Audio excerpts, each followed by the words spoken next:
orientada pelo professor Carlos da Cruz Ferreira e coorientada pela doutora Alessandra Baldissera. Vou apresentar o trabalho intitulado de Utilização de polímeros condutores eletrônicos na preparação de revestimentos com propriedades anti-fúria e de proteção contra a corrosão de metais.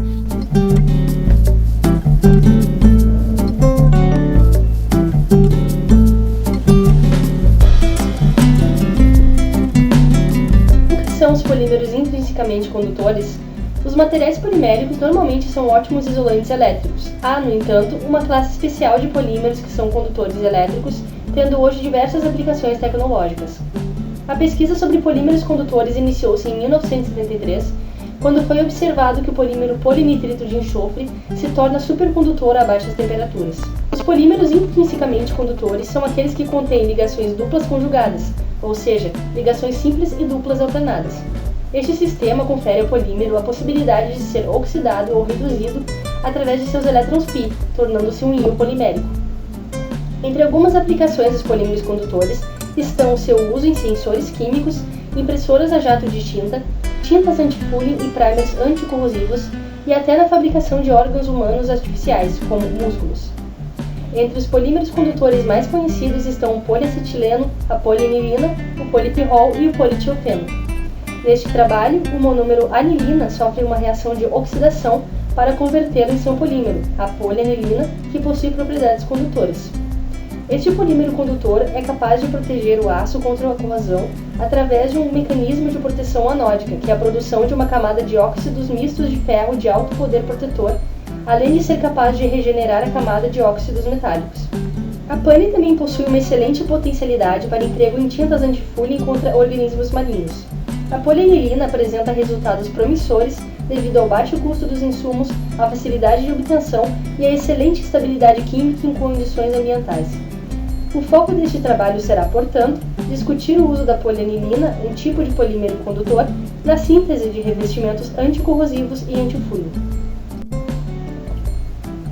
Etapas do processo de síntese do polímero condutor.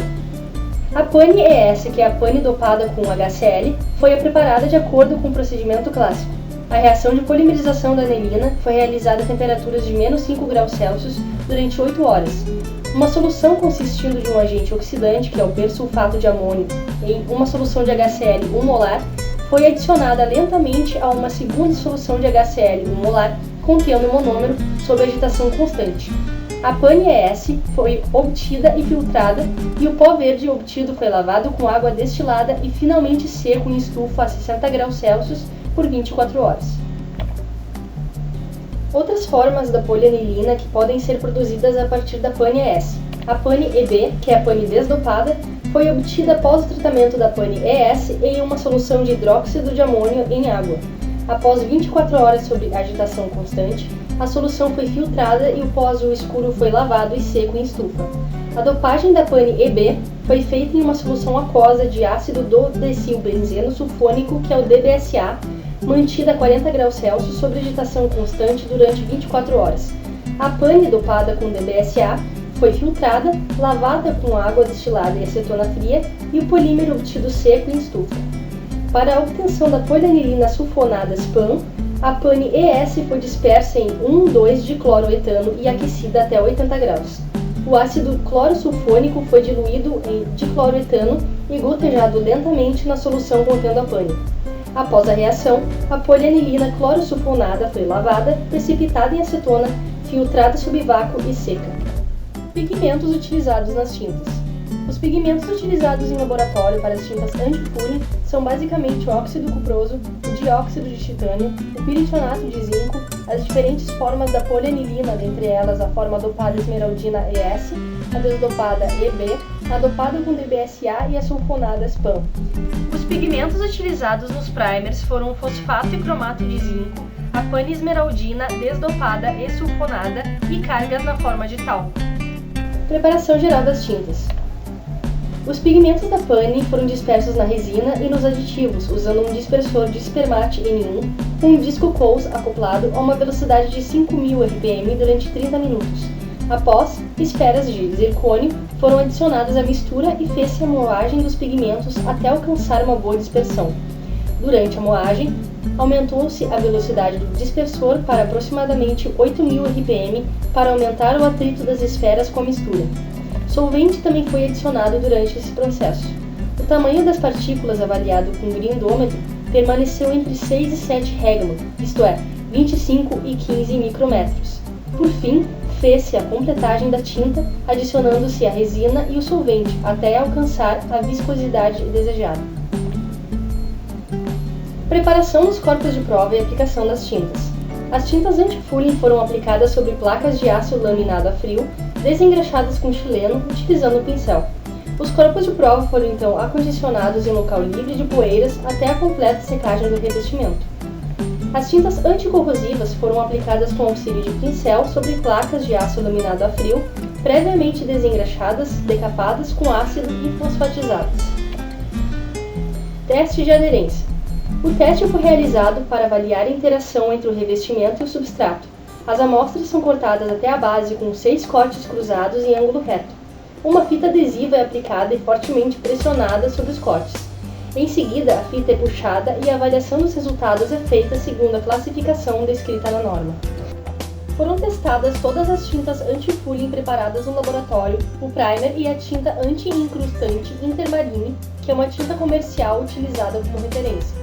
Os revestimentos obtidos a partir das tintas preparadas no laboratório apresentaram melhor aderência que o revestimento formado a partir da tinta comercial Intermarine, com exceção da amostra T3 EM Pane DBSA PY, que é uma tinta onde utilizou-se pane dopada com DBSA e piritionato de zinco, que apresentou classificação 0B, ou seja, mais de 65% do filme foi removido.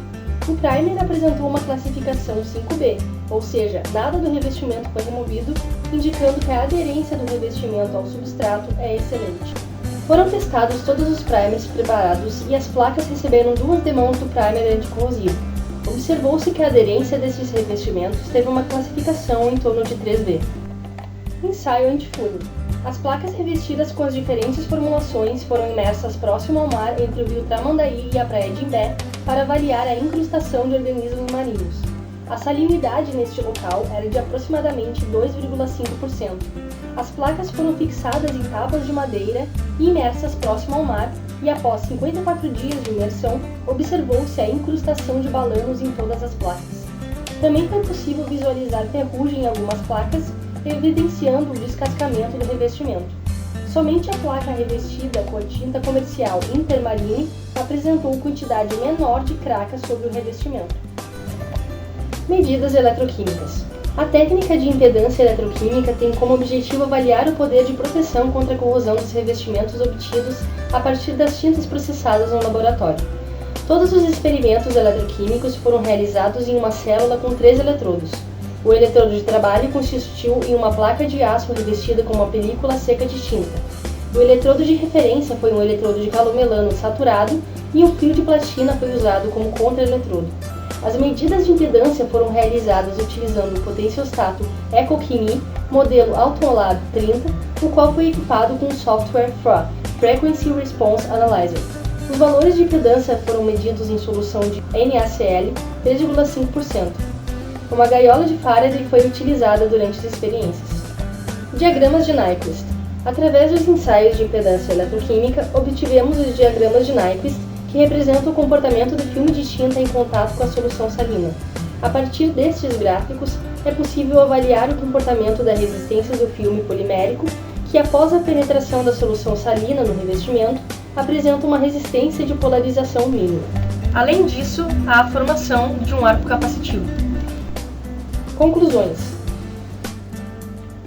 Em ensaios anteriores, observou-se que a adição da polianilina dopada com HCl e na sua forma sulfonada SPAN podem ser utilizadas como aditivos em tintas anti-incrustantes, melhorando a eficiência anti-fouling dos revestimentos. Porém, a adição de maior quantidade de resina na formulação dessas tintas, com o intuito de melhorar as propriedades como brilho e viscosidade, não se mostrou adequada, diminuindo a eficiência dos revestimentos frente ao fouling marinho. Já no caso das tintas processadas para serem empregadas como primer anticorrosivo, observou-se que os revestimentos formados a partir das tintas contendo como pigmento a polianilina apresentaram proteção anticorrosiva superior ao revestimento formado pela tinta contendo fosfato de zinco, que é um pigmento comercial amplamente utilizado para esta finalidade. Como conclusão geral, pode-se afirmar que os polímeros condutores podem ser utilizados como pigmentos ou aditivos em formulações distintas, melhorando sua eficiência anticorrosiva e anti-incrustante.